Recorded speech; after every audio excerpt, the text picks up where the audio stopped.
So my presentation is on Michael Stevenson. Just a bit of boring kind of facts about him. But originally he was born in New Zealand, and he's been living and working in Berlin since the year 2000. And he does conceptual, like, sculpture, installation, and drawing, often using historical moments as a point of departure for the works. And for this, he carries out like really elaborate research into these complex histories, often using kind of Latin American history. And what he likes about them is that he kind of likes the material qualities of those stories, which is quite interesting because the way he sees these kind of histories, and this is The Fountain of Prosperity, and it's a work from 2006, and it's a reconstruction of a machine called the Moniac. It's designed in the 1940s by New Zealand economist Bill Phillips, and it was to illustrate the concepts of monetary flow in like a national economy, but obviously doing it in a very physical kind of way. Normally economists, you think about the invisible hand of the market, things like that in the global economy, but this is kind of like a very physical way, and the way that Michael Stevenson did it, he like reconstructed it himself, and it was like kind of leaking and not really working out properly in this and this machine could directly visualize the relations and workings of a sort of investment, and left by itself in the exhibition space and abandoned to possible dereliction, the old-fashioned machine illustrates the gap between the abstractions of economies and their reality, and the moment in which the economy subordinates reality to itself, which means kind of like it's disconnected from reality, which doesn't function the way it should. It's not a direct kind of manifestation of it, and what it should be doing isn't necessarily what it is doing. And this is a work, Introduction to Probability Theory, that is actually on in the Tate right now, Tate Modern in Project Space. And it's quite interesting set of works that are in there, and I thought it'd be quite interesting because this work is it's talking about probability theory, but talking about events that happened in interventions that happened in Panama Canal, and following the signing of Torres-Carter treaties in 1977, and Michael Stevenson makes this film through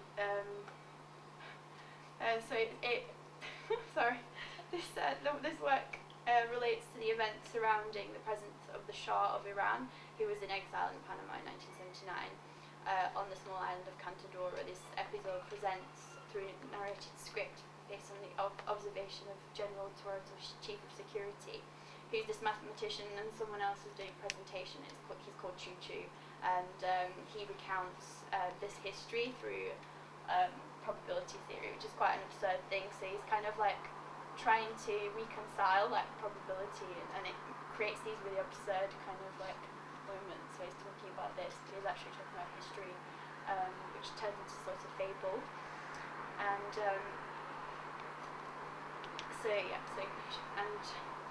and I wanted to kind of relate it to more sort of political works, and you can see kind of very abstract theory here, but what he's saying in Spanish but with English subtitles is kind of like how the Shah being in a certain place is affecting history, and that's like the probability of him being in one place will affect like the course of the Panama Canal, basically. And this is a chronicle of intervention, and I wanted to talk about Latin America because it's quite interesting, because these artists often take you to another direction and looking at histories you wouldn't normally look at, and I think with Michael Stevenson that's what he does.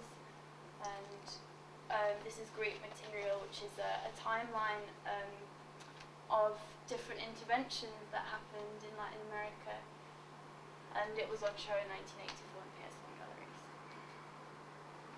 And again, and I think with Michael Stevenson work is like he represents things in a different way, and he makes you look at it differently. Sometimes it's quite difficult to understand, but he is coming at it from a material way. And this work is by Andreas Seichmann.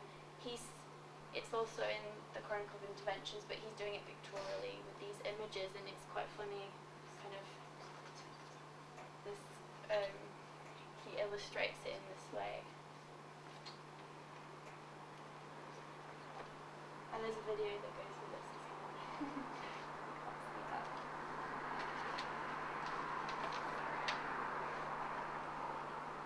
So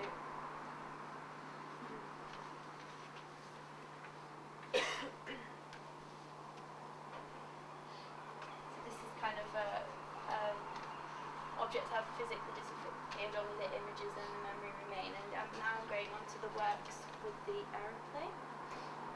A life of cruelty, vulgarity and blindness. And again, it's like looking at the image and perspective and how different perspectives such as abstract perspective can change your view on things. And he's looking at this aeroplane, and this is at Porticus in Frankfurt. And I thought it was really quite a funny picture because you can see the aeroplane on the top of it as well. And what he does is makes its building into one big camera obscura, so there is a big lens which projects the image of the aeroplane into the ground level below, so when the person first comes into the building, there's like this kind of image on the screen like that, and when you go upstairs it's actually like an aeroplane. This is the work Proof of the Devil, which is really similar to what he's going to be doing for Liverpool Biennial, and he's taking outdoors from real places and testing them to see if there's proof of the devil. And this one's at the Michael Lett Gallery in Auckland, but he's going to be doing something quite similar. It'll probably look like this, the final thing, but this is a very changing title, but this is the current title for the work, which is Strategic Level Spiritual Warfare, and it's going to be connected to computers that will be sort of a video game. There's two like sides fighting against each other, and that will determine which way the doors are swinging in these doors. So yeah, it's getting a bit more abstract as we come to this part, but I think it's developed from these kind of understandings that I was talking about earlier. But yeah.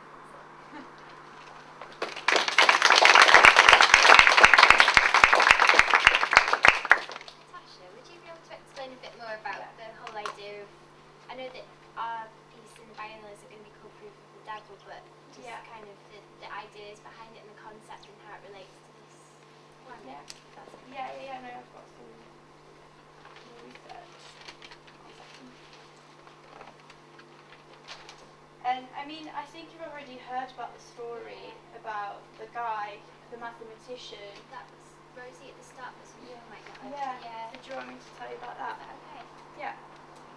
So in the Department of Mathematics, in the National University of Panama, they use these doors in the mathematics department, and despite the level of kind of intelligence that all these people around there like have, they just don't know which way the door is swinging, this specific door, and and he kind of, this Choo-Choo guy, he creates the theories like it's like proof of the devil because you don't know which way it's swinging, and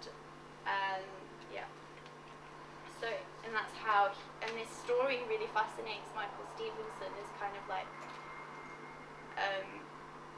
this, I don't know, like this contradiction between like absolute like rationality and irrationality, absolute kind of, I don't know, like the devil, and he's really fascinated by all these like people trying to encompass these like infinity and things like that. Theory of infinity really fascinates him as well. Like, how can you like theorize infinity? Because it's really difficult to. And I think the devil's proof, it's saying it's a legal requirement to achieve an impossible proof. When the state of affairs arises, one standard remedy is to shift the onus, the burden of proof. For example, while there may be substantive but inconclusive evidence to prove the evidence's existence, there is no evidence that denies the devil's existence. Therefore, one cannot deny the existence of the devil. I mean, it's quite complicated, but and this founder of the department, he was attuned to these things and noted the high frequency of this, and I think Michael Stevenson is taking it a step further in this work by kind of having two forces like fighting against each other, that in a kind of really like data like abstract sense on the computer, but like has very real effects on us, which I think is like a contradiction, and something like, you know, like if you think about like things that affect people really far away, and you know, drones for example, things like that. I mean, that's quite abstract, but I think that's what he's thinking about in this work, where these really abstract things in our heads can have a real impact on what people in societies that we don't necessarily know about. And I think with this work, it's two forces, like the good and evil, is supposed to be fighting against each other, but then they have these effects on people. So yeah, that's how I would interpret it. Thank you. Does anyone have any questions about Michael Stevenson? When did he move to Berlin, and how, do you know how long he's been in Berlin? 2000. He's in there. He flies around a lot, I think. He does travel. I just want to say thanks, because when you were speaking there, you really drew out how it connected to the Liverpool Biennial theme as well, about surroundings and habitat. What you said about hidden history, so for example, the artwork that was it Latin America something, and irrationality, and how this influences us. So it really drew that out. Yeah. I think that's what interests him, but it sounds really complicated, but I think the way he approaches it is quite physical. He like approaches these abstract things in a physical way and sort of like confronts them and wants to test them out. These are like, it's like in a laboratory or something. He's testing it out. It's like, is it actually going to work? Is it something? And a lot of these works seem to be like that, especially the machine at the beginning, like the Fountain of Prosperity, and also like ridiculous facts in itself. So that's quite interesting, because spirituality kind of comes with faith, and puts sort of faith into something, whereas, you know, being from the mathematics department, it comes from fact. So what you were saying about the physicality of his persona and his work, it's like the spirituality is his physical being, but then his intellect is kind of his actual thoughts. well, that's what was so interesting about Choo-Choo, this mathematician, because he did so much like mathematics and theory, but then he flew these aeroplanes. He just like, and one of the stories was that he was teaching his class about physics and how like aeroplanes would work or whatever, and then all of a sudden he ran outside, and then when they went to check on him, he was flying an aeroplane in the sky. So, and he was interested in this contradiction within this one person, and then he drew out things into his own work from it. And when I first thought about these works, I was thinking, I don't know if anyone's read Dialectics of Enlightenment, and which talks about how the disenchantment of the world has caused it to be re-enchanted again in this sort of way that like rational thinking has become like a thing that you should believe in, sort of thing, and that kind of is detrimental to our society when we don't think about ecologies and other values. Do you know what that reminds me of? The movie Monster Inc., where you just walk into a door. Oh yeah! It does remind me of that too. Well, you can walk into a spiritual world with. Absolutely. Quite a nice note to end. Hi guys, I'm Will. I will do my presentation on Amelie von Wolfen, who was born in 1966 in the German province of Bavaria.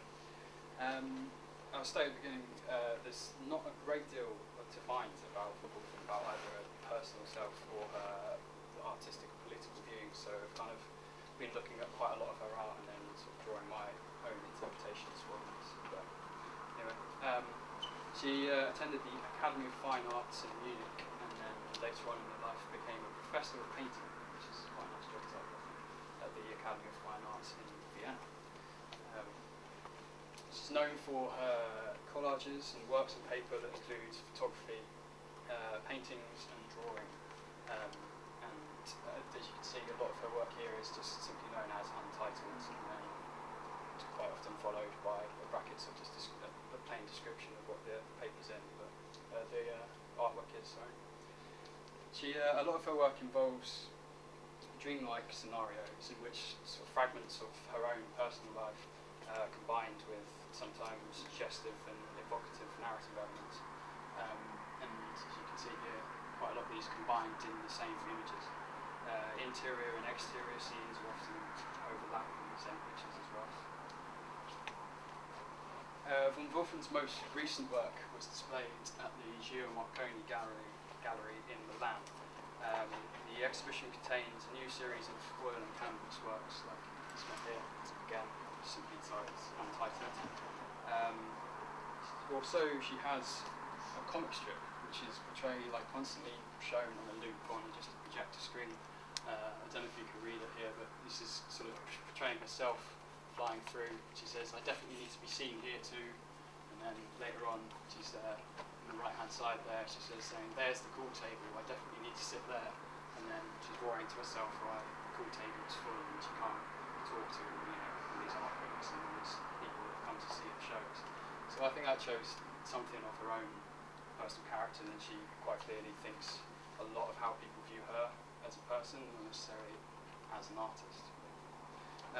The exhibition also contains a beautiful series of hand-painted chairs like this. Close up of one of them there, she guessed it's called Untitled. I really like these, if nothing, they're just very beautiful painted works of art. And they're displayed in a white box sort of shape, as you can kind of see. This is the exhibition view. Their chairs are on one side of the room, and then the oil paintings are hung on the other side, and at one end is the projection screen with the comics going on.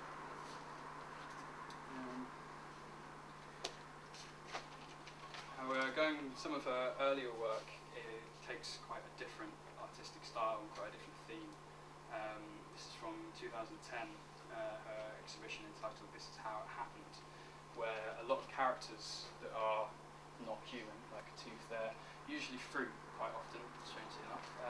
This is something we should always picture in a presentation. But quite a lot of pictures involve these fruit-like characters in situations and scenarios that humans quite often find themselves in. So, imagine everyone doing a presentation, we've all felt the stage fright banana here.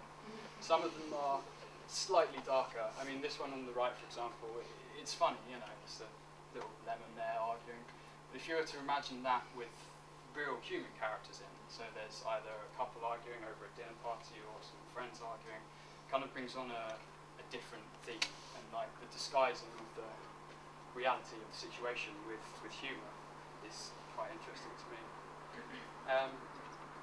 This disguising with humour and getting rid of the true message of the picture is even more important when we look at some of her 2011 works, which are, as you can see, quite provocative. Again, if you were to imagine this with real people in, it would bring in a very different, dark undertone to a lot of her work, which I think is probably intended. However, most of the artworks in this particular exhibition are of more light-hearted nature, again using mostly fruit or quite often food to personify the human situations.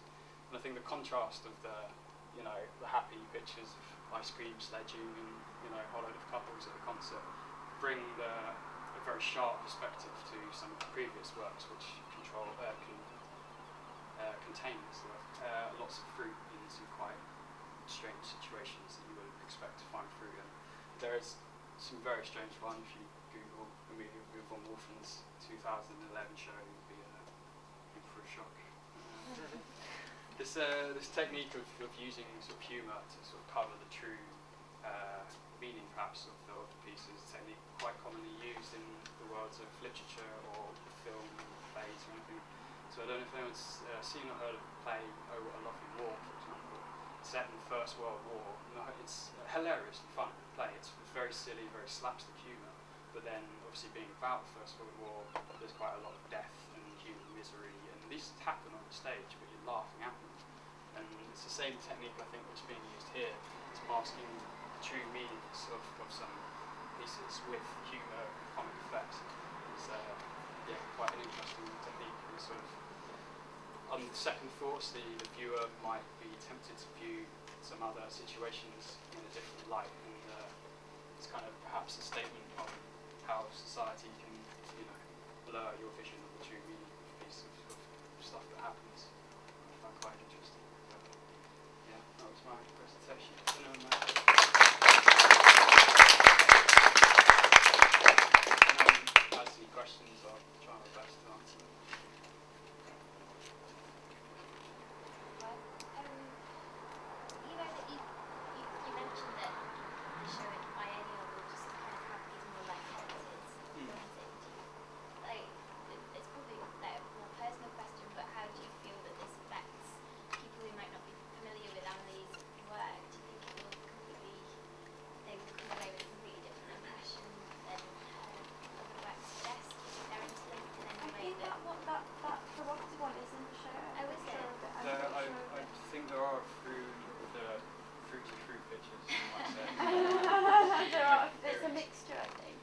majority of them, from what I've seen in previous exhibitions, are of this more light-hearted nature.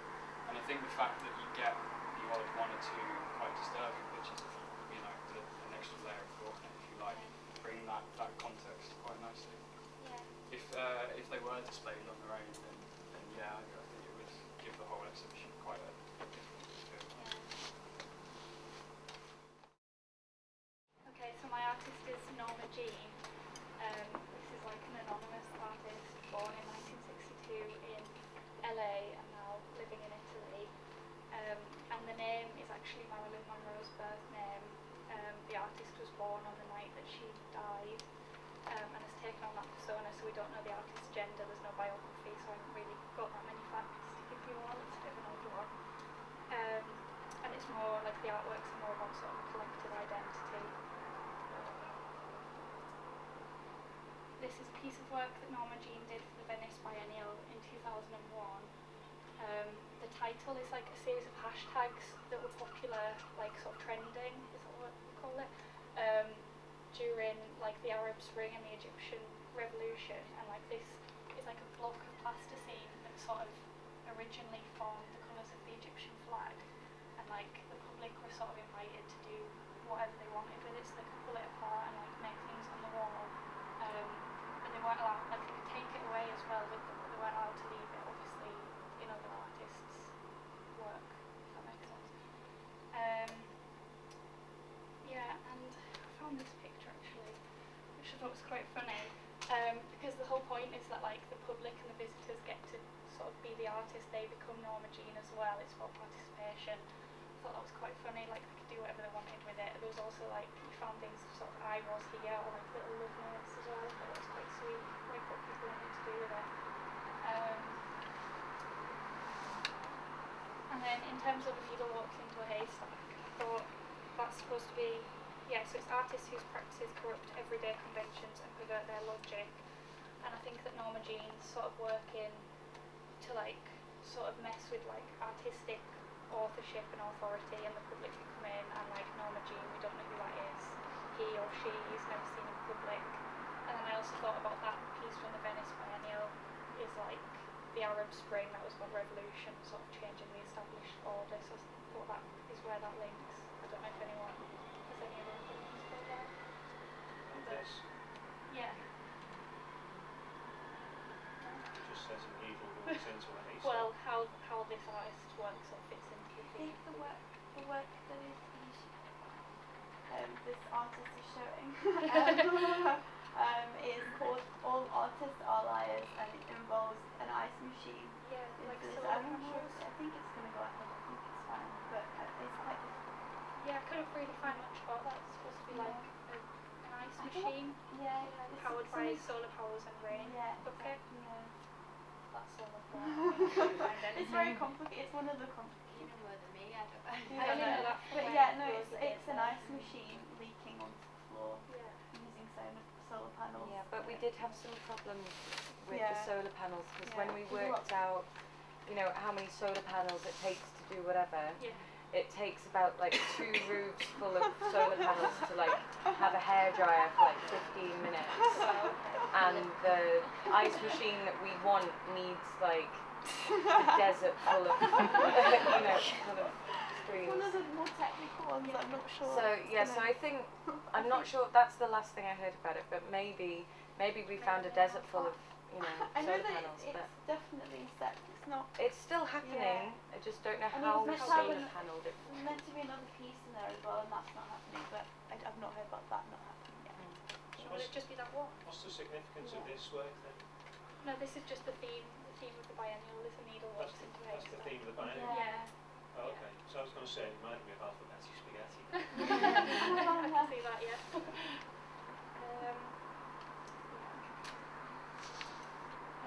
So yeah, what I liked about Norma Jean's work was sort of that sort of taking away the artistic authority and about it's about sort of the public and the visitors can get involved as a bit of like a collective endeavour.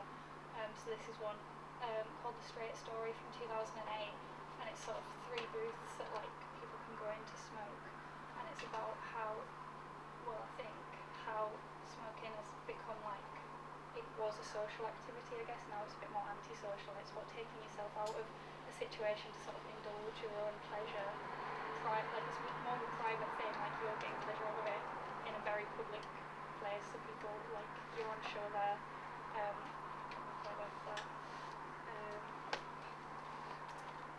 And then there's a series of works called, in like the Potlatch series, and the themes are sort of accumulation, production and dispersal of energy. And so potlatch was like a Native American sort of ritual about the destruction of goods, I think, or the destruction of surplus goods to sort of sort of even out like social differences, I guess. And it was sort of like an act, you destroy the goods and you gain power and you'd all be a bit more equal. So Norma Jean sort of seized on this idea as like, because modern consumer culture sort of values the accumulation of goods as like an end product, and so it's kind of like a comment on that, I guess. And like all the works seem to be the destruction of things. So this is Potlatch 1.1 from 1997, and it's 140 bottles of mineral water just put in a freezer until they explode. And then the next one, Potlatch 3.1 from 1998, is just 4 like vacuum cleaners with exhaust pipes all joined together until they explode. And this one, Potlatch 2.2 from 1999, is like 2 UV lamps.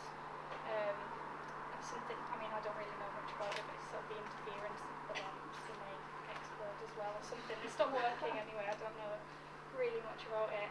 And I found sort of an interesting take on it that this was about destruction, and Norma Jean allows his or her artwork to be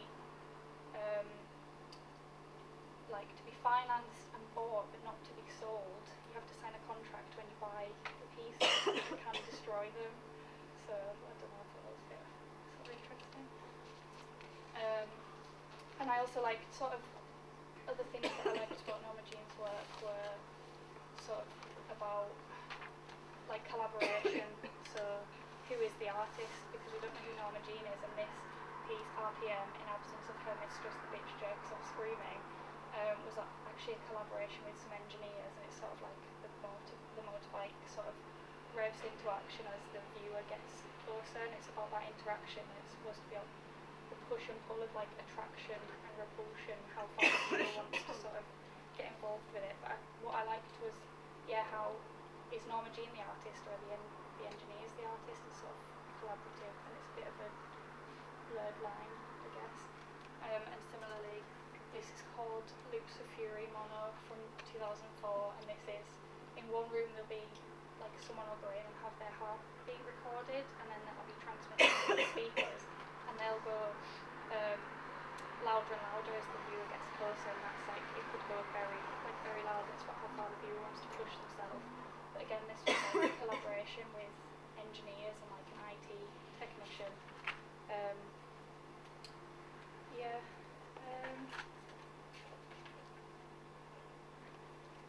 And then, lastly, these were sort of some questions that made me think about who makes the art, does participation equal equality, how can art speak collectively? I don't have the answers, but they were sort of the things that Norma Jean's work makes me think of. I don't know if anyone else has any answers to them. Amazing.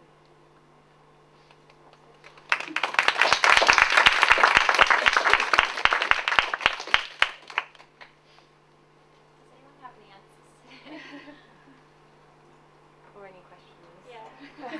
Will there be like an element of participation in this work in the biennial, or is it strictly like Not that I'm aware of, but I think it's more like using solar panels, using like renewable energy and like the light to make these ice cubes and then just like fall into the floor or something like that. But that's, even I don't like, Michael Stevens and his work are a bit complicated. Kind of relates to the, what are they called?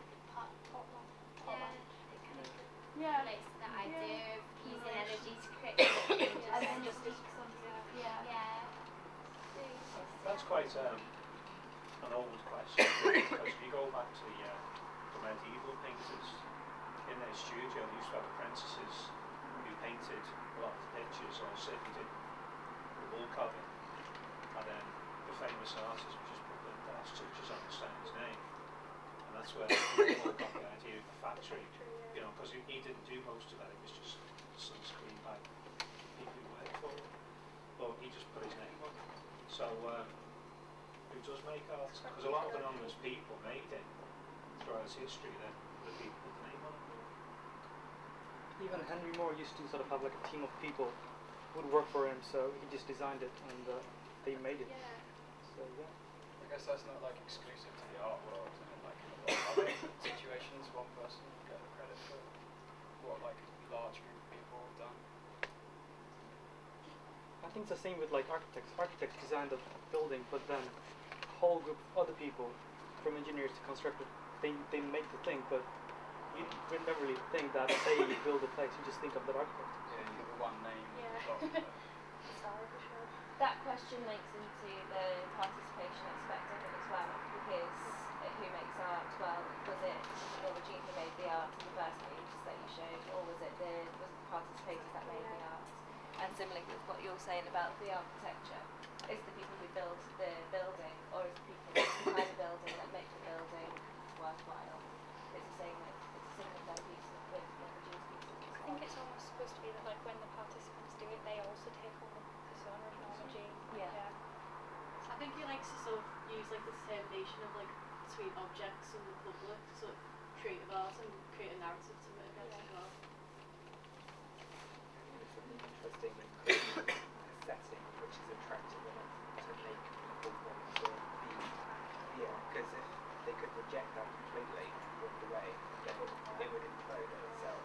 But it's the designs in there which is alluring enough to make people want to engage with it. I think it's more his Norma Jean's work is more than just relational aesthetics, which I really hate. I hate relational aesthetics. I don't know if anyone knows what it is. It's this series that was made up by Nicholas Fourier, and he did a show at Tate Britain called Ultramodern. Had lots of like things going on, and it's like making spaces for people to. It's very like New Labour kind of making spaces, and you kind of engage with it. But I think it's more than that. In Norma Jean's work, it's much more interesting, and it's engaging in not such a way that I'm going to set up an environment and you inhabit it, because it's kind of like quite totalitarian in a sense. It's kind of like you want to inhabit it, but Yeah, the right choice. There was a guy in my degree show and he shredded relational aesthetics and just threw it over the whole building, which was kind of what relational aesthetics was supposed to be. yeah, I hate relational aesthetics, but I think it goes further than that.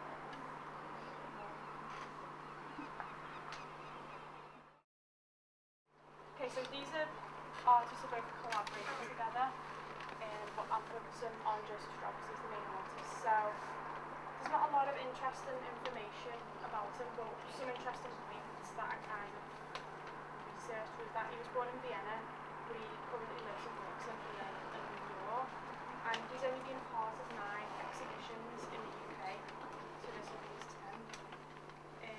His body of work is mostly installation, but he frequently collaborates with other artists as well, including Stefan, the other artist. So Joseph, he describes his work as an ongoing story, with most of it being text-based.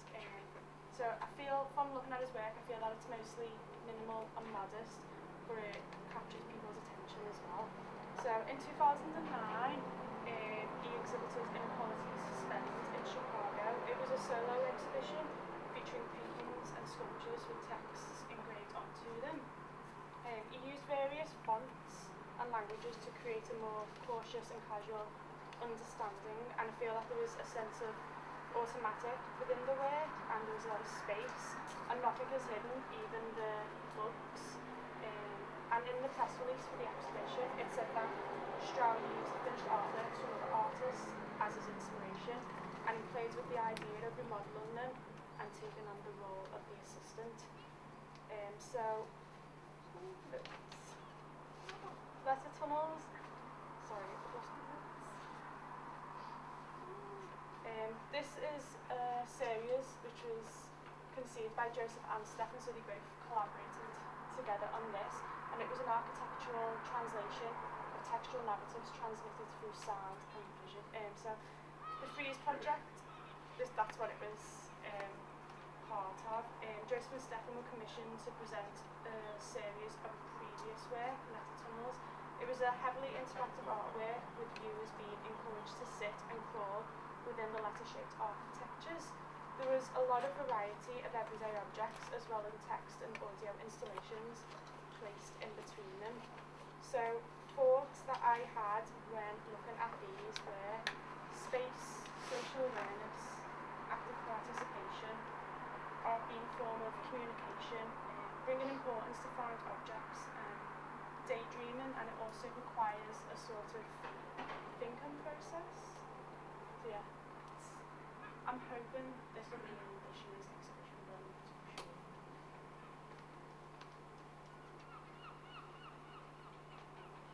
So, in this year's biennial, Joseph and Stefan, along with other artists, will be exhibiting previous projects in the Old Blind School.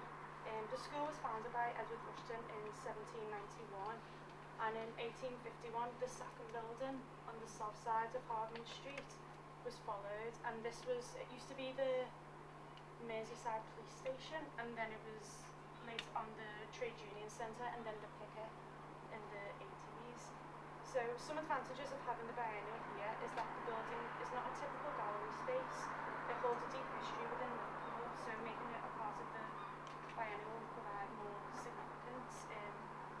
And this year's A Needle Walks into a Haystack, it aims to present artists who draw upon and reconfigure the objects, images and relationships that constitute their surroundings. And I feel that Joseph touches on this within his own artwork. Even though his artwork is large scale and intimate, it questions everyday life, which is what this exhibit aims to do.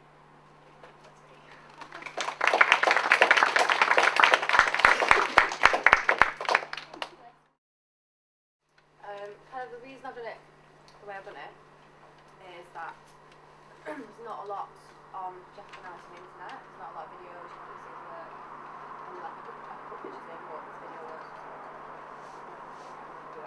So I've kind of just scanned in all the slides that I've kind of been researching, the web and research. I've just scanned it all in, so I can use as the slides. Right. So Jeff and Ellis is an experimental television director. He was born 10th of June 1941 in Antwerp, Belgium. It's not bad. Spell that, so I've got to follow. So Ellis studied at the Netherlands Film Academy in Amsterdam from 1959 to 61.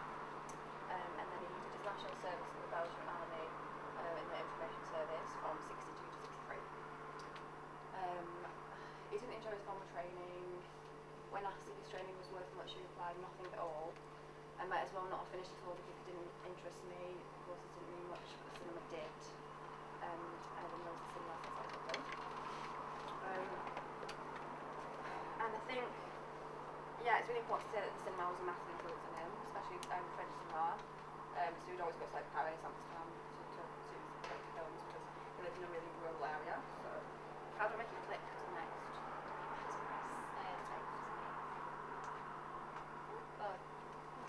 Down arrow.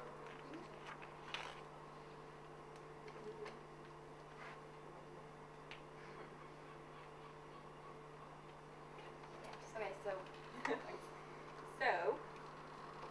yeah, this is just a quote from him from an interview, and when I asked about his childhood, they were like, what were you doing when you were here? He was like, I live in the cinema instead of in the woods. So he was from a really rural area, but the cinema was like massive. Right. So, following numerous applications in the Dutch language, Belgian Public Broadcasting Corporation, which is a massive title, BRT, he was finally offered a job, initially to work in the entertainment department, and then later he was working in the Department of Artistic and Educational Programmes, which covered everything to do with the arts. So that's how he got to that. And he would work for that BRT company from 1964 to 1998, and he made more than 200 films. It's quite sad because he worked at that company for a really long time, but then they kind of like changed management and everything. and they got rid of all the old staff, so he was kind of like forced basically to retire, like they offered him redundancy, and it was like, go. So it was a bit sad reading about that, kind of how it finished. His work was explores the relationship between television, art, and it kind of plays with the usual format of television, which to him is less about entertainment and more kind of about using it as social tools, so giving it some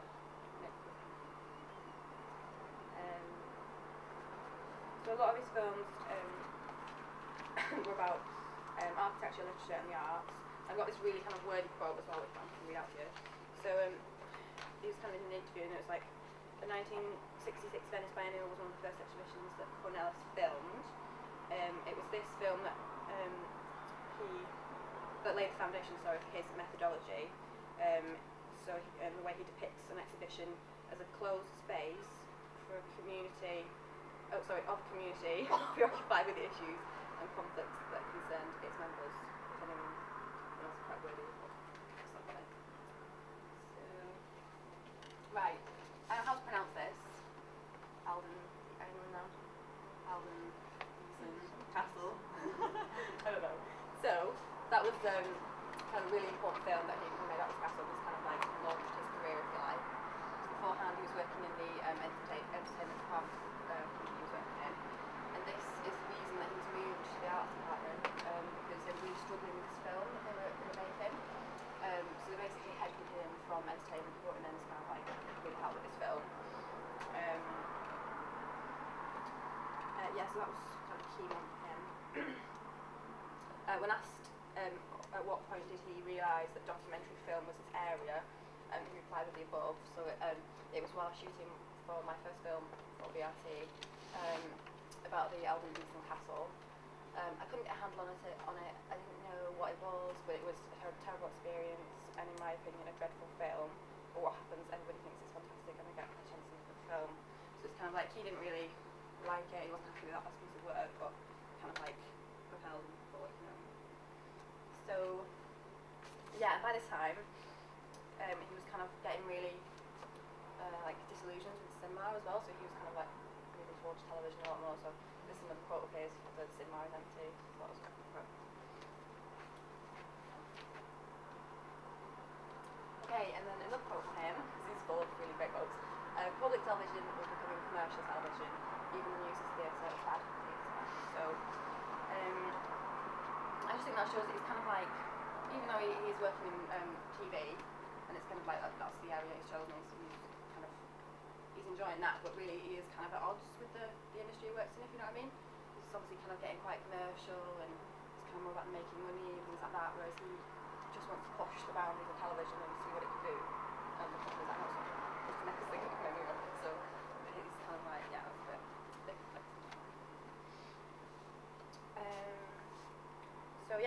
Filmmaking as a way of exploring our visual and social landscape. That's kind of one of the key aspects of his work, I guess. And it's kind of all about how do we fit into the world around us. And I find his approach really refreshing actually, because like when I think about television, I think of it quite as like just quite like drivelly and quite like, you know, adverts really kind of commercialised now. Whereas when, I don't know if how many of you were at the tape, the session of tapes, they got to see some of his videos, and I was just like blown away at how like, I couldn't believe that was on TV. It's so not what we're used to as TV content, you know what I mean? It's so like, yeah, just push the boundaries of what TV is.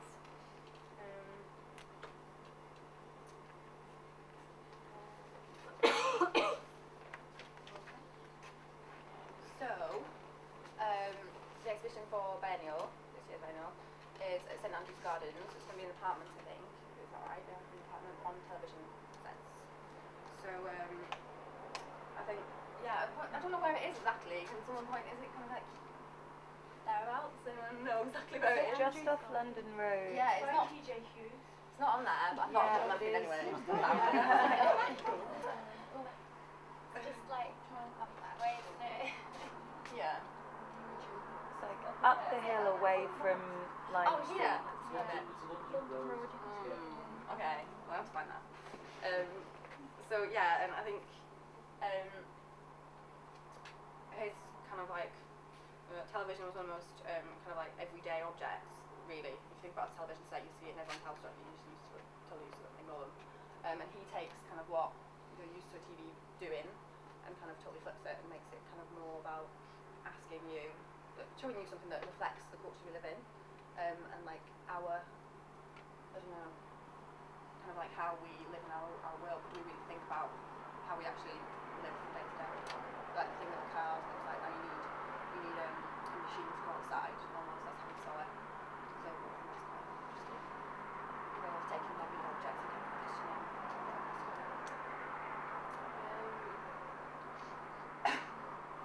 And I think that's it. Okay? We're very confident about that. Has anyone got any questions? It's interesting that it's like a has-been medium in the way he's describing it, but he's seeing it as like a forward movement away from cinema. It reminds me of a series of photographs that I saw of people's living rooms in Cuba. Or not just living rooms, but the whole house, every room would have a TV set in the corner as a kind of feature, and it would change the light in the room, and it would change the way people were acting. But as a kind of background. Yeah, we don't really take it on, do we? It's just kind of like, oh, TV. Yeah. I just wondered if is it really about where we are in Liverpool now for him? Is he gonna talk about culture? He's really old. Yeah. No, honestly, he's really old. It's a researcher that's he's taking control of the exhibition. It's like recontextualizing it and trying to make it relevant to now, but it's more than research. Okay. So there's no sort of new.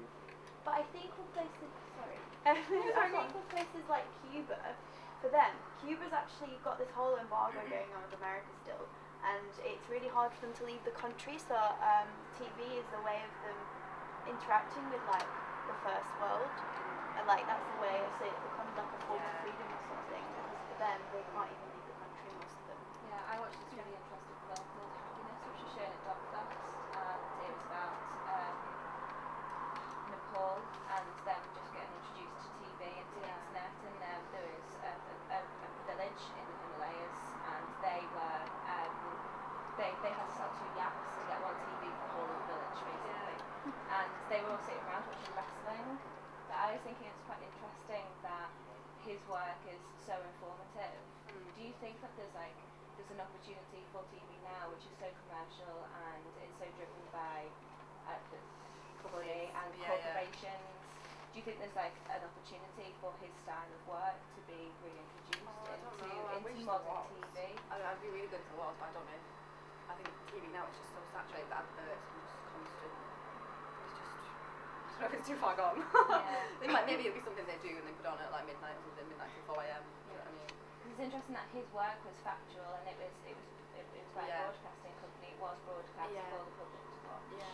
But now it's for the public to watch. But I think it became more commercial and it became sick of it. It didn't want to do it. That's what it sounded like. Did you go to the talk? Yeah. And it was like a social commentary. It was more. It's really theoretical, really. Like it was almost like an artwork what he was doing in comparison. Because we're quite used to that effect, but like in an art setting now, because we're so used to the contrast between like commercial TV and art TV. Yeah. But for him, they wanted them to be the same thing. That's what's so amazing about him. Yeah. Exactly. I think it's quite interesting as well. Like you were saying about people in Tibet, like just got TV and everything. It's kind of a new thing. Yeah. He's kind of like, I suppose he was of the generation where he would be that in his country. He would be seeing TV coming along and be like, oh, this is a strange medium. Do you know what I mean? So he sees it in kind of a really interesting way, whereas we're all just so desensitized and so used to it. He sees it like what it could be without it.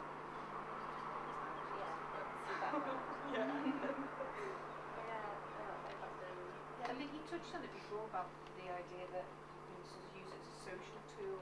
I think you can see parallels with his views on public service broadcasting and the way we see BBC now and the contradictions that have been brought up with regards to the commercialism that you've suggested. But I think possibly as well the idea that the TV is the message and that it can be a realist form that can open everybody, so it's Yeah. quite democratic in that way. Whereas in contrast, you know, the actual the amount of people who have television maybe in other parts of the world, you know, may not correspond with our expectations.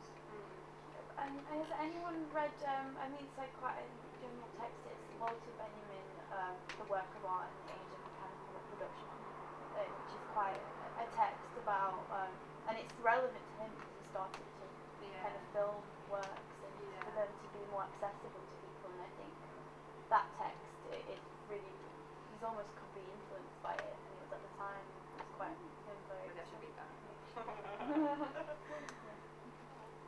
question? Yeah, I feel kind of like I don't really know because I was at the Tate and I've not really heard of his work before. So can you give me like, a little bit of a description what he's actually producing? Is it? Yeah, it's really hard to describe. Films that are just, I don't know, they're not afraid of kind of like, there's kind of a lot of silence in his films, I think, and then he'll I don't know, it's really hard to describe. I don't know how to describe it to you unless I can show you a video. One of them was one of them was of he was talking about society and like how people live in cells and then like they get into cars and yeah, how like we're all so like combined. Death of the Road, wasn't it? Yeah. Oh, Death of the Street, yeah. Death of the Street, yeah. So there was like no social like interaction outside anymore, it was just kind of natural, you know, kind of going out to the street, okay, how are you, neighbour, you know, none of that now, it's just like go out, get in your car, go to work, finishing work, drive back home. There's no interaction. But I think wasn't it because he was like hired from the company to work for the TV shows? It's not like he didn't create a lot of his work of his own back. It was for the company. Like, I think it was just the way he came at it. That's what I thought about it. That's why it's not like what he did. It's when he was working for the company. He created these films. It was the way he went about them that was yeah, it's like he interesting. worked in confines, didn't he? But in those confines, he kind of made it something of his own. Of his own, yeah. Yeah. So you're kind of saying that let's have more like think documentaries instead of people just sitting there and just They're not absorbing. like normal documentaries, I don't think. Like even when you think of documentary now, it's quite like drip feeding your information, if you know what I mean. It's not. It is a bit patronising, still a bit hand holding. Really, I think sometimes. Whereas he's not really giving you any answers. I don't think he's kind of like. Yeah, the other one's like people talking about a work and then zooms in on part of the work itself and then there's this crazy like sounds that come out of it. It's not at all. It's like here it is, think about it. They're very evocative in the way that he kind of, like, as you said, there's long periods of silence in them, so it's kind of it leaves you to kind of make your own mind up on what he's showing you, and then it will kind of give you a bit of information, but it is quite subjective to what you interpret. Hi everyone, I'm doing a talk on Bonnie Kaplan and oh there she is. First of all I want to go through about her reading. Often I don't think it's, well for me, the artist is not as much important as the artwork because that's what we get to see when you're in the gallery. So, well the first few slides is just about her. She was born in London and she lives in London and she's kind of like a local person to us. So yeah, she studied art and she's been doing sort of a ton of things with art. Sort of like a jack of all trades kind of person. And that's all her kind of exhibition has been doing, solo, group. So she's been working hard a lot. And with all that, let's go to her artworks now. And what I'm trying to show here is how she worked from sort of an earliest stage to now. And that's again just one of her pencil and paper kind of thing. And she does a lot of different kinds of work. Some are videos, some are sort of just like normal sketches, pen and ink kind of thing, ball pen, and sculptures, performance, literally a huge variety of things. This was a video, it was in 2004, it's a video about cancer, and I didn't actually see this video so I can't really say what was on it, but it seemed very interesting just from the screenshot. Bonnie Campbell's interest in sort of like a Stone Age magic, geometry, I would sort of class her as a feminist kind of artist. And a response to normal, everyday kind of thing, with sort of like watercolors, a really huge sort of social interaction kind of thing. And yeah. Then moving on, we are in 2006. That's her work from like again pen and paper, watercolor, and torn paper. So she did something, tore it up, and then mounted it back on again.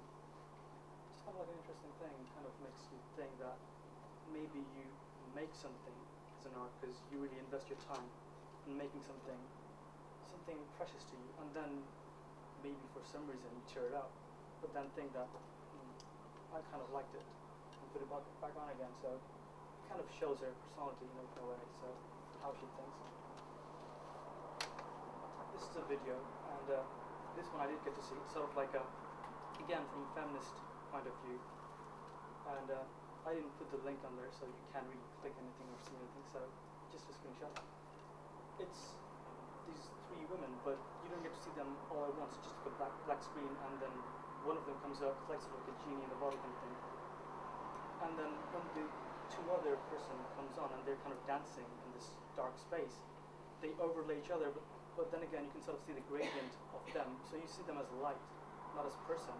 And when the sort of the green person goes with the blue person, it creates different colors. And at one point, all of them three come together, and it's like a completely different thing. So it's kind of like taking a normal piece of dancing video into sort of a different concept, saying what we see here is just a light. It's not a person. And so that's kind of what I felt from it. Again, watercolor and paper. And this one, what I thought about it was when you're in in a park or movie or anywhere, you're sitting down and you're looking at something, and so that's the kind of angle you have. But at the same time, normally we never think of us when we're looking at something else.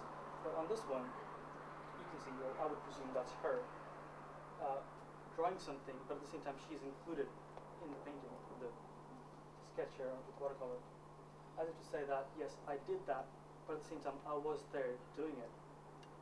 Which is kind of a very interesting thing, because we often forget that the person who created something has created it. It's just sometimes we see a picture on a wall and we just think, ooh, nice picture, and that's it. But here we can see the artist herself in the picture, so it's kind of cool. Again, sort of charcoal and pencil.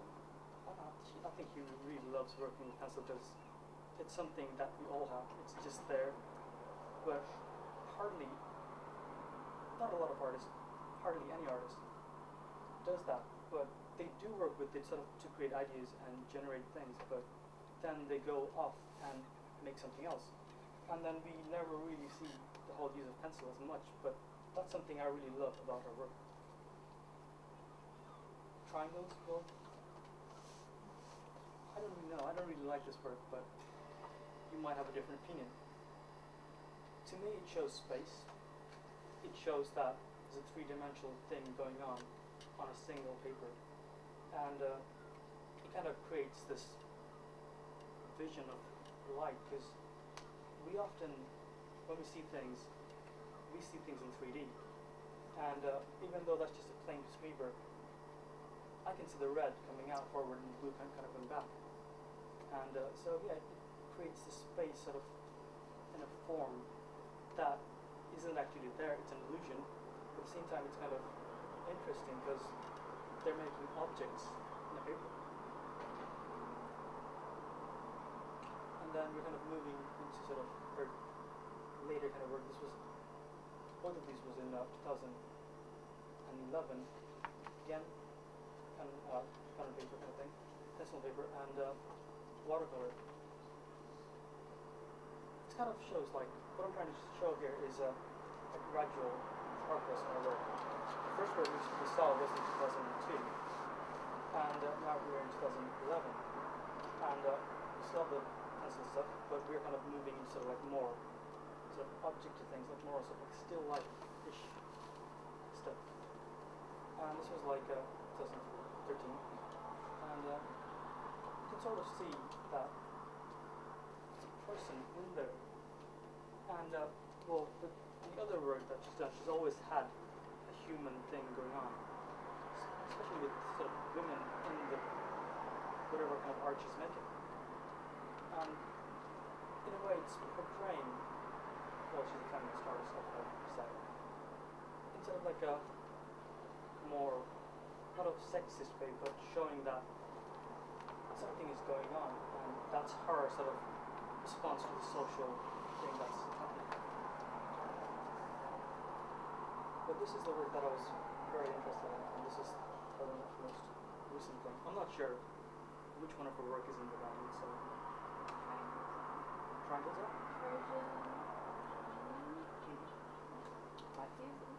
Well, one of them I don't like. Oh, actually, she's actually put more in that we can't have in. She's given us like 7 extra ones that aren't going to go in. She's just thought she'd keep them in anyway. Well, these ones are, they were presented at the STW solo exhibition, and this was in LA. And it kind of shows both event and material worked by her. It's kind of the aesthetic research of interdisciplinary thing of sort of negotiating space in some way, because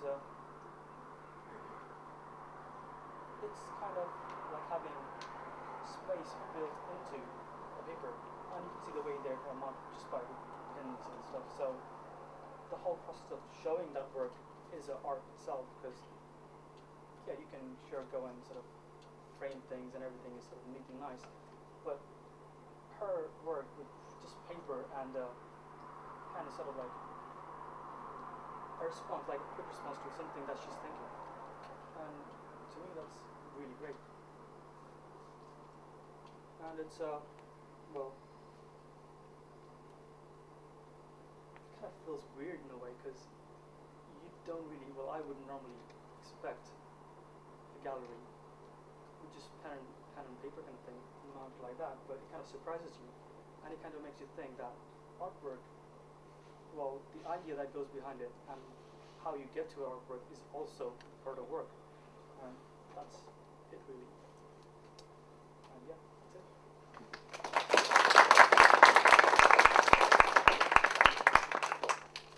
Questions I could answer? Maybe? Do you really think her work is feminist?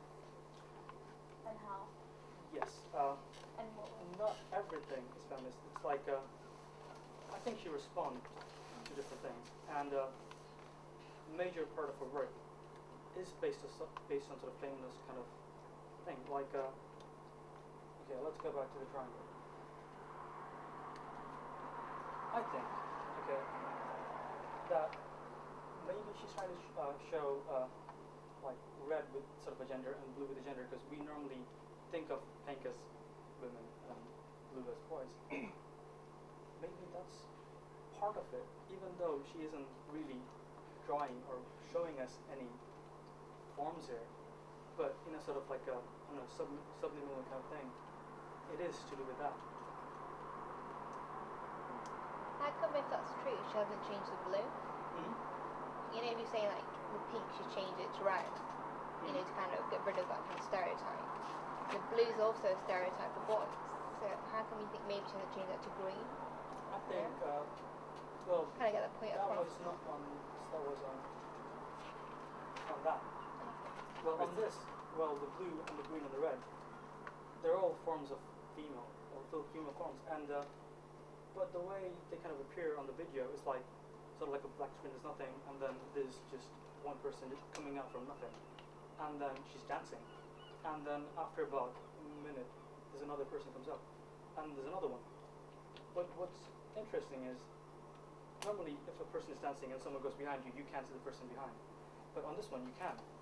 It's like you can see through a person, and when you do, the two colors react to each other and they create a third color. So in a way, there's more than 3 people in here dancing than you can actually see. But when they are together in like in a line of vision for you, you can see that. So yeah. You say it's like a music video. Is their dancing kind of provocative? Is it sort of wouldn't say that as a music video, it's just sort of a video, and they kind of shimmy across the screen. yeah. Is it sort of overtly sexual, or is it? Because they seem Not naked. like grinding or anything like that. It's like it's kind of a boogieing. I wouldn't say it was overtly sexual. Like For me, the red, green, blue is It's the basic primary colours, yeah. it's TV, but I mean, I don't see why you couldn't read it as being gender specific. But she does describe herself as a feminist, I think, and a Marxist. I think she quite. does, up to a degree. What she does say that, well, she is sort of the person who would react, or not react, but show her response to a thing, and her response towards feminist and everything that's going around that is sort of kind of something like this. Do you know what this was? Have you seen that artist doing? I mean, this was in Liverpool. This person filmed people dancing in a nightclub, but then she showed them in a gallery without the music, so it just looks like people dancing without anything. But this one, you do hear something, but it's not a nice kind of music. But there it is.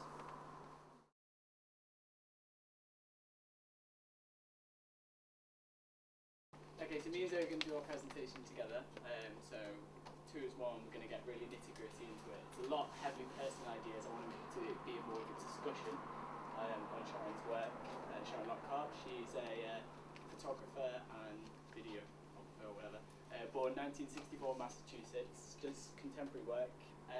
Exhibited all over the world, Japan, America, Europe. But I don't really want to talk about much of what she's done, but my part of this presentation is going to be using how she uses the medium of photography and the camera to emphasise her work. Later on, Zoe will go and talk about more of her work. So basically, I did photography at university, and what fascinates me is the power of an image can hold. You know, the very indexical nature of a camera reflects and imitates the real. We see this when, you know, if you're given a photograph of someone you know, your brain recognises it as someone you know. Whereas if you're given a drawing of someone you know, your brain will go, that's a representation of someone you know. But when you look at the camera, a photograph, you instantly associate it with the real. You know, you can see this when you're looking at her work there. Automatically you see kids, and your brain is now bringing up memories of when you were a kid, or kids that you know, or have you related to a scene like this? Did you used to play as a kid? I think when we had the talk in the fact, someone actually said, is this work, you know, a commentary on, are the kids going to have a playground built for them in Podvuka and stuff like that? And that's because your brain is also automatically signifying this kind of response to it. But what fascinates me with Sharon is that she's playing with the parameters of the camera and using it to enhance her intended point, and how she's using this kind of semiotics and things like that. But before we go into that, I'm going to show you a slide next, which is showing the power of photography. Not related to Sharon's work at all, but it's just something that stood out personally to me. Arnold Newman, prolific portrait photographer, he shaped my whole view on photography, and just shows how the power it can achieve. One of his most famous portraits is the one of Alfred Krupp on the right. Alfred Krupp was a factory owner. He was a Nazi, and his factories built machines and stuff, and he used a lot of the slaves from the concentration camps to work at there. Arnold Newman is Jewish, and he was a major photographer, and Krupp's company actually asked him to photograph Krupp to show him as a businessman. Didn't realise he was Jewish or anything, and when they actually did find out, they were like, okay, no, don't. But Krupp was actually, Newman was actually like, I actually do want to photograph him. And he's actually said, you know, he was disgusted. He was like, I hate the man, but I do want to photograph him. And this is kind of the point of it, is that he always says, when you photograph someone, there's 3 people you're photographing in a portrait. You know, you've got 1, the sitter, 2, who the sitter thinks they are, and 3, ultimately, who the photographer is thinking, who they're photographing. So you've got these 3 kind of ideas that's going on in your brain when you look at a portrait. Krupp wanted a really powerful, business-like portraiture of himself to go with his big kind of business, was then what Newman kind of brought to it was who he knew that he was, this kind of Nazi and all that. And so what the end result of it is this kind of sinister, really kind of villainous kind of portrait that was achieved, and it kind of automatically just served the world. It has him as an evil man, and it kind of was the adverse effect. And it's all from the camera, from what's signified in the shadows and what you're seeing, what you're relating to. And these all go on when you look at a photograph and you don't actually realise that these images, these semiotic things are playing in the back of your mind. So looking at that, I want to go on to how you're viewing Lockhart's work, when you're looking at a camera, when you're actually dealing with the video, because what I do love about Lockhart's work is she's kind of exploring the world in between videos and photography. You know, she does these portraits, you know, these were for Pine Flats, they accompany the video. They show us these children almost being playful, everyday world, raising questions of identity, and almost represents them as individuals. She cites Jean Roche as someone who influenced her and stood out with his film work, with ethnographic films, and they kind of raise questions in her with her film work, saying, you know, how and which way ethnographic films work within the concept of art. You know, how is it these kind of documentary films or ethnographic films working with art, and how are we viewing them? So how one of the ones that stood out to me, Horace, is how she uses the camera. It's the next slide, lunch break. Fantastic example, how she's using the parameters of this camera in a video and using the frame. You know, you've got these, where I've lost words. You know, the set's it's full on frontal composition, that seems to go on forever down this corridor. You know, it slowly reflects themes and the essence of a photograph. However, the movement through the corridor and this long, slow process hints to the medium of video, very subtly by the never changing frame, prolonged out shot with no panning. It's just this one singular frame going down. The involvement of the subjects, however, it's abruptly broken down. They're not caring about this frame. They're moving in and out, just going about their everyday life, and they're kind of walking in and out of what's you, that you're stuck within these four walls of the frame. You know, you're just viewing it, and it's them who've got control of their everyday life. And this is kind of almost removing your comment and, you know, provoking thought on the subject. The subject has control of what is going on. And this, by looking at the frame with it just in one, you're very aware that you're removed from the subject, and you're not called to comment. There's no bias in it. It's not from their point of view. You're not looking down. There's no enhanced lighting. It's a very removed thought that you come at it that neutral plane. And I like how Lockhart has choreographed that, so you as the viewer then have no kind of bias into it, and you're being shown and almost taught and informed on what the subject is going on about. And actually, it's nice to meet you. So, talking about the work. Okay, so Sharon's work is going to be shown in a solo exhibition, which is at FACT, and it's going to be shown across 2 gallery spaces. And this work is Podvoka. We saw this in the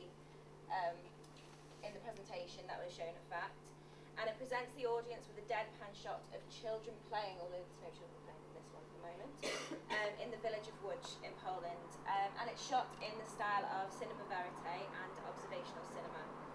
Now, Lockhart has spent a substantial amount of time with these children, observing them playing and interacting with each other, and has projected their everyday domestic life for the audience to observe. And we as the audience are not instructors or collaborators or participators in this piece. And we're onlookers, and we're invited to absorb their everyday events. And the way that Lockhart presents the work in a large exhibition space signifies that the audience are being given room to think, to listen and to learn from the children in an environment that doesn't detract from their intended actions, the intended actions of the child. So this is Janusz Korczak. Now, Janusz Korczak plays a large influential part in Sharon's work, particularly in her work in the Polish orphanage, which will be the commission that is being shown, in fact, in the Biennial. So Korczak was a children's writer and paediatrician, and worked for a large part of his career in an orphanage in Warsaw, Poland in the early 1900s. When Warsaw was occupied by Nazi Germany, the orphanage was transferred to the ghetto, and eventually the orphans were sent to Treblinka. Korczak was offered the same rights as an Aryan because of his work and profession, and he was actually Jewish.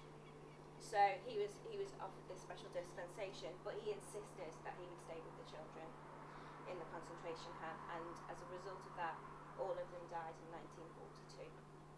However, Korczak published many books before his death and was observed by many of his contemporaries as a pioneer in paediatrics, and his work has continued to influence modern-day paediatrics as well as Sharon Lockhart. And I think what Korczak says here supports why. The child's thinking is neither more limited nor inferior to that of an adult. It's different. The child thinks with feelings and not with intellect.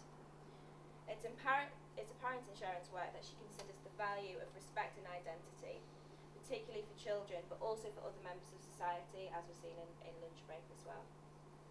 This respect comes alongside the UN Convention of the Rights of the Child, which was officially recognised in 1989. The new commission by Sharon will be showing in the biennial will be heavily influenced by the rights of the child and the work that she is doing at the moment. She aims to lead children into their own thought and imagination, and through that empowering children that she is working with. In my opinion, Sharon is presenting us as the audience with the opportunity to view her work from the point of view of a child. It was mentioned that as an adult, we assess child's play from the perspective of our present selves, without empathising with the thought processes of a child. Sharon's work with Milena has been so intrinsically informed by Milena's persona. So the next slide here, that's Milena, just in the front there. Milena's persona, attitudes and thinking, that it seems like Sharon has detracted her adult and, to quote Korczak's, intellect, in place of presenting an unbiased portrait of Milena, not as a subject but as a symbol for childhood, and illuminates the forgotten and overlooked actions that children carry out during childhood. And we as the audience are encouraged to reflect and meditate upon these moments within her work, when viewing her work. What I take away from Sharon's work is a chance to reflect upon my own attitudes towards children and young people. I work with a variety of different children in different settings, and they're essentially controlled by figures of authority, meaning my attitudes they come with intellectual and managerial bias. So to observe what children do without this bias is, in my opinion, a vital opportunity to understand the development and characteristics of what childhood is, and what we see now is different to the way that we saw it as a child. So we've got some questions just posing on the two aspects of Sharon's work that we have researched. So do you think that Sharon's use of photography helps create the environment to engage with the subjects, and what is your perception about the identity of children? Feel free to disagree with what we said. It's very our own point of view when we come to our work.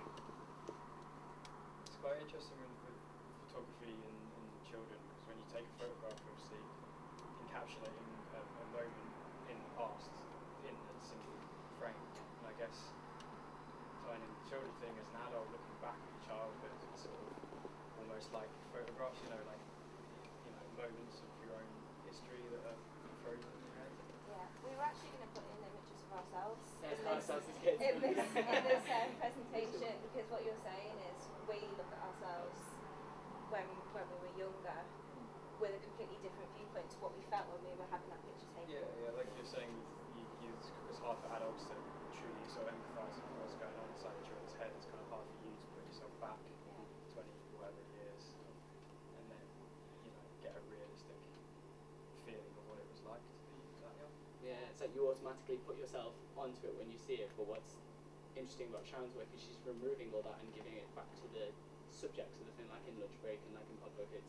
It's the kids playing around, it's the people there that you're kind of watching them, and with this deadpan kind of just going, there's no sense of involvement, but you're just observing, and it's nice that her work is now about that, and with the whole needle walks into the haystack, it's that environment that's being switched, you're not part of it, you're kind of looking at how they're dealing with it, which is quite nice. Is there a risk involved there though, where if setting up a sort of barrier between adults and children and the way their minds, I mean you can't obviously place your own sort of ideas of what that child's thinking on that child and say that's who you are. I can see in your, I can read your thoughts. But surely there has to be some kind of responsibility and mutability between the subject and the person taking the photograph. I think Sharon describes herself as a choreographer, as it was what we talked about in the presentation, in fact. And at the moment, with the commission that she's doing, she's working heavily with Yannis Courgette's work, who is a paediatrician and also a theorist within children and children's rights. And I think with that informed decision, when she's operating the camera, she's got all of that information and that mindset that these children are doing whatever they're doing because of the things that she has been learning.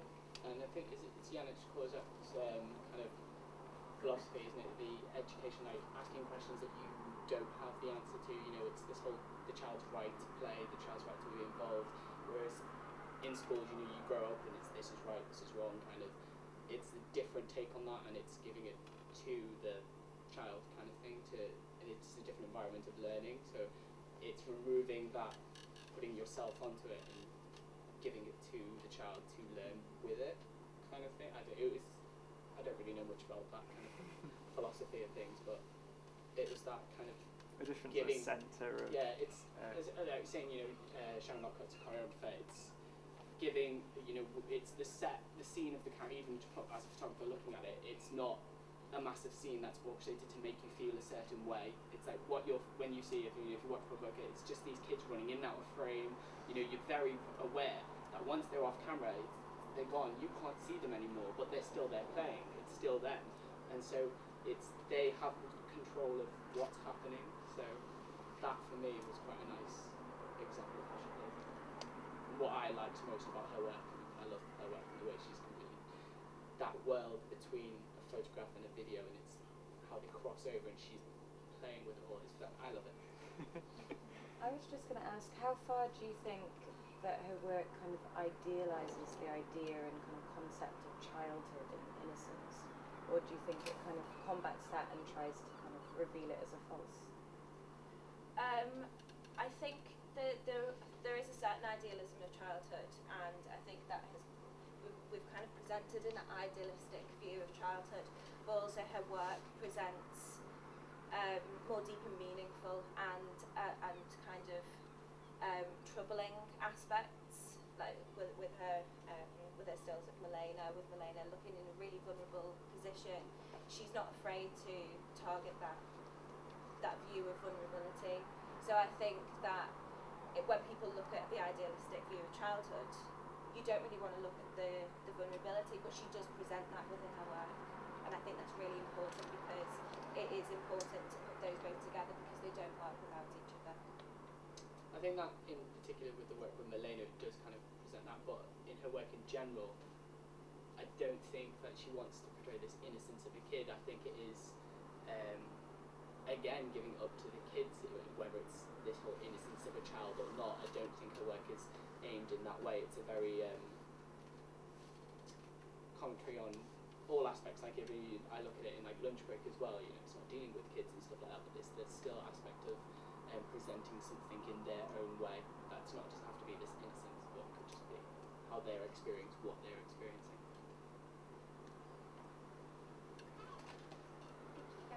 Yeah, no problem. Hi, my name is Bethany, and before I kind of begin my main body of what I want to talk about, I just want to add that Mark Bauer, he is being commissioned to do a piece in situ at the old Trade Union Centre. I'm not sure if he's actually began it yet or not. No, he hasn't. Is he flying in tomorrow? Okay. Oh, okay. So he hasn't actually begun it, so no one has really seen what's going to happen. And that while he's here, while he's going through the creative process, he'll be staying at the Devonshire Hotel, which is I think just off Edgeley. So I just want to add that beginning first, that again no one really knows what it is he's actually going to do. So Mark Bauer is a Swiss visual artist who studied in Geneva and Amsterdam and lives and works between Berlin and Zurich. His preferred medium and method is drawing, mainly in black and white, with many works being devoid of colour, and his body of work is mainly volumised by drawing cycles, installations, and more recently, animations. He is preoccupied with the process of memory, the main theme I will be discussing, and how personal memory and historic narratives relate to and are constructed by societal stereotypes and the violence and power of ideological systems. For many of his artworks, his starting point is often copying images from family photo albums, his own of strangers, images from historical archives or documents, news scenes found on the internet. What they mainly seem to have in common is that if the artwork's source is from a photograph, for example, there is a concrete sense of the permanence of the past, which Mark perverts by copying the image and corrupting its factual statement. He erases and embellishes, graffitis, objective figuration, with subjective impressionism, and emotion is powered by the process of memory. So the main things I'm going to talk about is Mark's method, which is drawing, the theme of memory, and the tone of violence and societal conflict that is conveyed through these images, and how these lead to shared memory experiences when viewing Bauer's artwork. So Mark says of memory, I am interested in memory because in a way it is a constant process. You are always inventing a story around every event you have experienced. When looking at Mark's work, I very quickly realised that I could not talk about his preoccupation with memory without talking in tandem about his drawing method. When Mark first began examining personal histories and the process of memory, he started out using paint, but soon realised when he was painting pictures from family albums that drawing would be a freer and more interpretive practice for exploring the process of memory, especially when evoking personal memory. For a start, perhaps most of us see drawing as a more intimate and personal medium. Traces of the artist are more deliberate and apparent.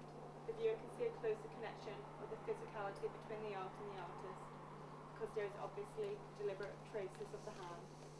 Also, drawing, like memory, is part of instinctive human development. It's part of developing motor skills. Every single human has, in some way, drawn something. We learn to draw as toddlers, so it makes immediate sense to use drawing to conjure and create visual memories and realities. It is said sometimes that drawing is often perceived as an archaic medium. I see it perhaps as being the most primitive and physically natural. As less manipulation is needed, perhaps drawing captures an unbiased, instinctive impulse of conjuring a mental image. Drawing also allows the visual analysis of memory and elaboration, and if done in pencil, graphite or chalk, can be erased and started over again or else improved on. This is something that could not be done easily in other mediums, photography for example. In Mark's work, there's often a lot of rubbing out of erasure, and this is done often for a visual effect. For example, here it creates hazes of grey, which is suggestive of the evocation of the past, but can also herald the expectation of what is going to emerge next. So the erasure bits, so again here, and just stop there, it reminds me of the opposite of erasing something. Rather, it reminds me of exposure, say of a photograph.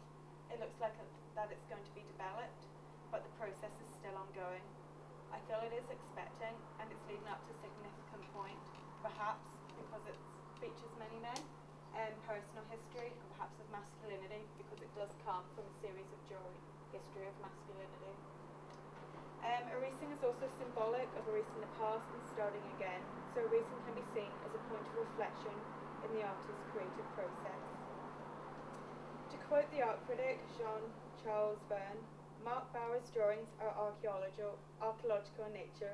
They dig into the past, dotting the surface of time with disjointed fragments of bygone scenes and remains of ancient tragedies, linking them to rifts in the present.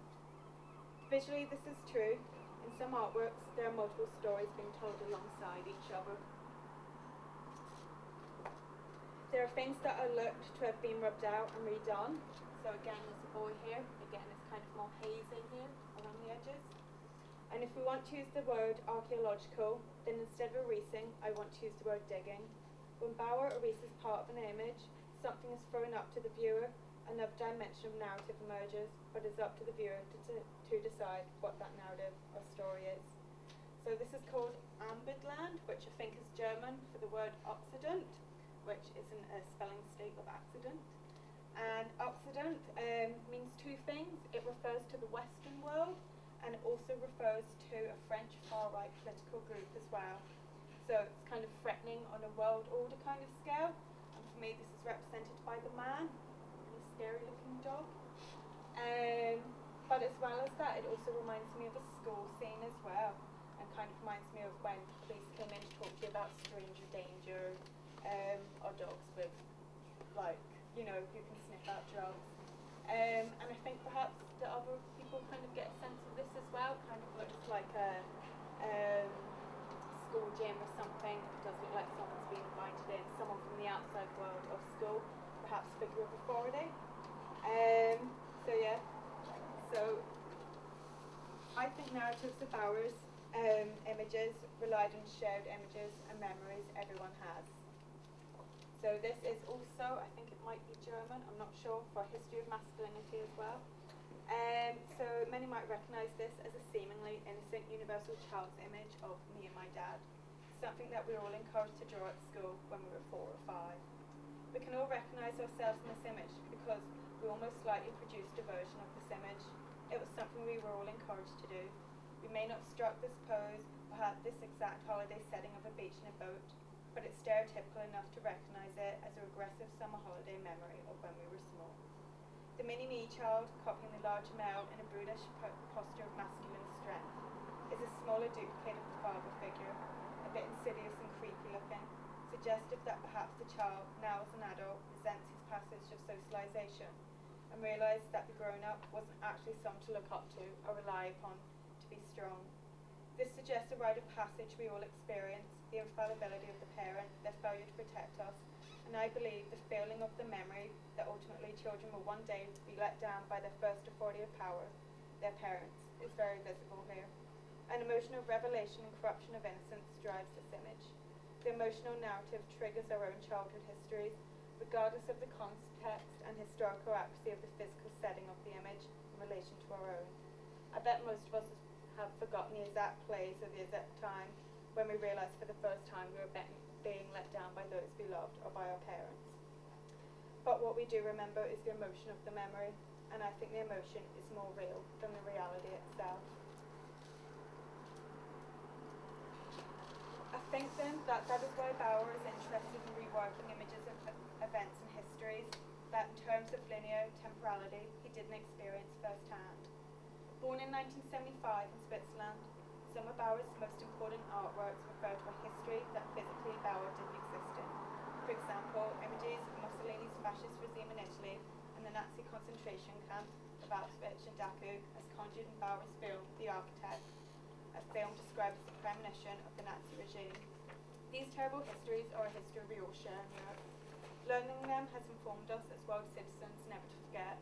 We internalise the lessons learned, and partly what shocked later generations, our generation, to never forget is the power of the horrific archive footage of when the Allies first liberated the camps.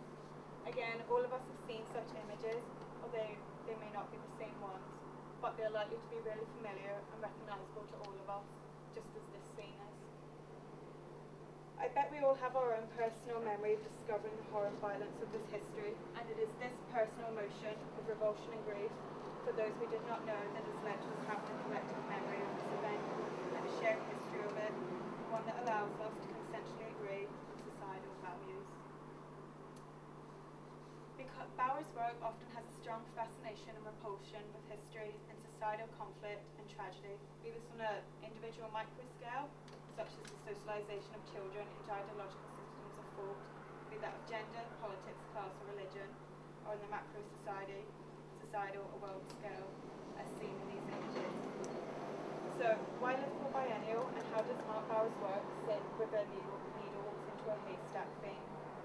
The biennial statement is, a needle walks into a haystack, is an exhibition that disrupts the way we assume our habits and experience our habitats. It presents artists who draw upon and reconfigure the objects, images, relationships and activities that constitute their immediate surroundings.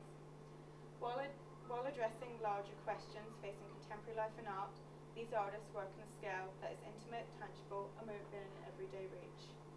So it asks us to question our relationship with our surroundings, our societies, our habits and our realities. Bauer has said, reality is what we perceive of as our immediate environment. It is a mental construction. The history and morality are also constructions. We need to have a coherent history. That is why we try to bind all the events with a view to order and rebuild a coherent narration. Our history, our scale of values, our way of thinking is irrational. So the Liverpool Biennial is a perfect place for Mark to explore the process of memory as reality, of a cohesional memory, a shared history. Going back to the first City as a School session, Sally pointed out that Liverpool is a city often accused by outsiders by being preoccupied with its past. I don't think that it is preoccupied. I think that actually Liverpool taps into its history on an emotional level and uses this very helpfully. It is a city that has often been wronged, often stigmatised, and consequently has been and is a hotbed for civic caprice. It has faced numerous times the kind of community trauma that many English or UK cities have never experienced. It is only in the last year or so that these traumas are being addressed through the UK criminal justice system, the time-lapse release of declassified governmental documents, and investment in education, often forward by Liverpool grassroots organisations. From my own experience of living in a province of societal conflict, the north of Ireland, or else Northern Ireland, those who share a community trauma on a large scale become closer, more emotional, and more proud of their history. Exploring memories as displaced historic narratives and recognising them as something that drives realities, relationships, and our surroundings allow for community cohesion and catharsis. When Bauer says our scale of values, our way of thinking is irrational, and this is what constructs our reality, I think what he means is irrational is actually emotional. Liverpool is perhaps one of the most emotional cities I've ever been to, and I mean this in a really good way. As a result, Liverpool is known for its monuments and memorials to people-led history and memory. For example, its new Museum of Liverpool prides itself on being an emotive and interactive, memory-driven museum. Liverpool is very powerfully writing a coherent narration of its own history because it respects the memories and realities of its citizens. Our 2014 biennial commissions are emotional and Liverpool history and ordinary people history specific. For example, the Edmund Gardner Dazzleship commemoration for World War I reminds us of societal conflict and its human cost. Michael Nyman's Symphony No. 11, Hillsborough Memorial, is hoped for by the artist to be some contribution to the healing process of the tragedy. Bauer has said in his Liverpool Biennial blog that his commission will be very specific for this location. For an artist preoccupied by memory, stereotypes, power and ideological systems, a new piece of work created in situ of a building that was founded by Edward Rushton, a Liverpool radical poet, liberal and slavery abolitionist, and later the headquarters of most likely the UK's most mobile and organised headquarters of trade unionism, is very fitting.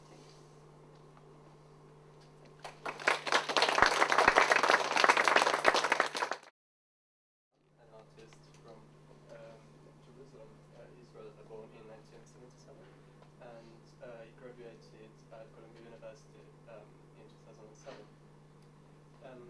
His most recent exhibitions to remember are the Encyclopedic Palace and the 55th Venice Biennial in Venice, and the exhibition at Kunsthalle Zurich in 2012, and at the Whitney Biennial this year in New York. So I'm basically showing you most recent works. It's relatively young, and as he said, the basic practice of the day in the studio is to work in the studio itself and how to make sense of things.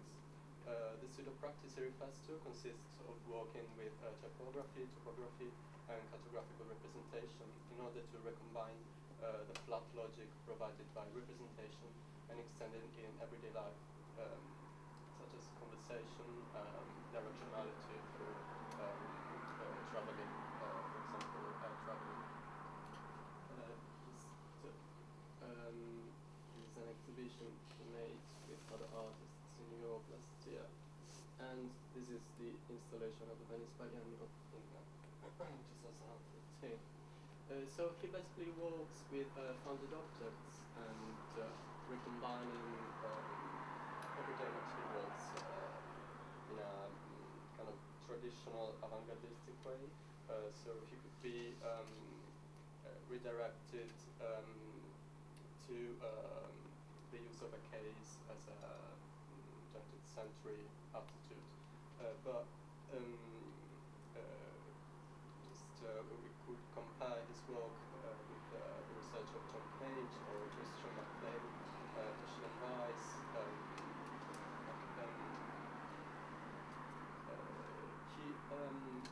primary interest is providing a personal narrative or the transfiguration of the commonplace, to put with Arthur Danto's book of 1981, the transfiguration of the commonplace. The artist argues that such a storytelling is interested to unravel, I quote, is not necessarily to the classic notion of the story with a beginning, middle and end, unquote, but rather an open field trying to counteract the contemporary vectorial directionality of the everyday. He's also interested in the discord of meaning, somehow following the trajectory of conceptual art in analyzing language in a semiotical approach of signifier as signified, but in a performative way. So building installation works, he wants visitors to walk through the exhibition venue and relate to the artworks as a displacement of a narration. I found some similarities with the work of Belgian artist Francis Alice, but also with Arthur Povera, Italian art movement of the 60s and 70s.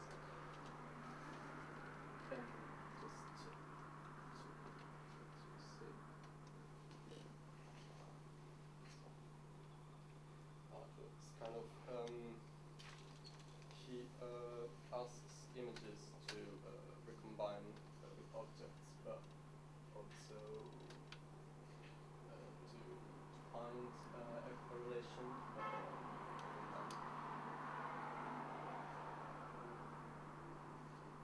There's another installation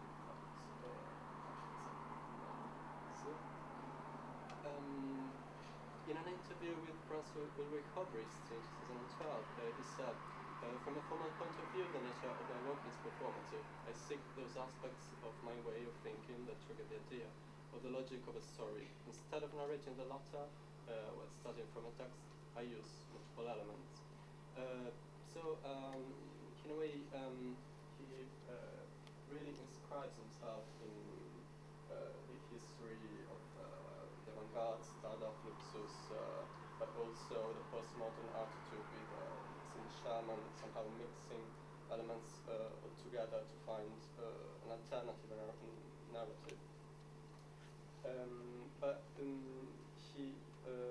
really questions the language as and the loss in translation within language itself.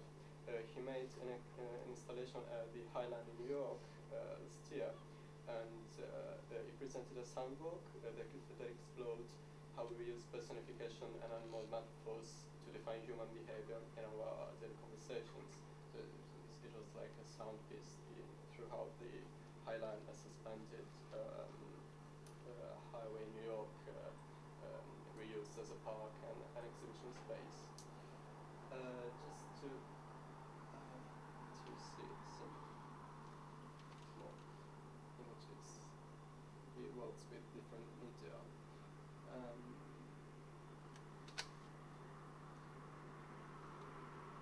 I don't know whether you have in mind the installation of Saratze at the American Pavilion in Venice last year, which she displayed several objects, found objects,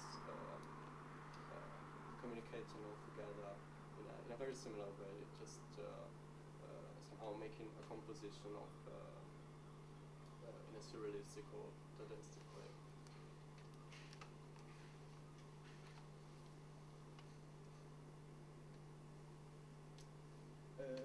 He also kind of triggered the same short circuit of nouveau realism with, in this case, Marcel Proder, the 60s and 70s, but also, again, Arthur Povera with Mario Merz using reused vegetables, whereas Fourier Rand uses biscuits or vegetable materials. To understand as well. So just very random images by Christian Maclay, using the case as a fundamental element of creating this. And Francis Alice, I guess it just triggered me the same visuality and use of colors together. But also with Karen Sita, an Israeli artist who was born in the same year, 1977, is going to exhibit at the Tate exhibition at the Biennial. So somehow, yeah, I don't know whether these are still images from videos. So somehow the same strength in mixing elements of language together.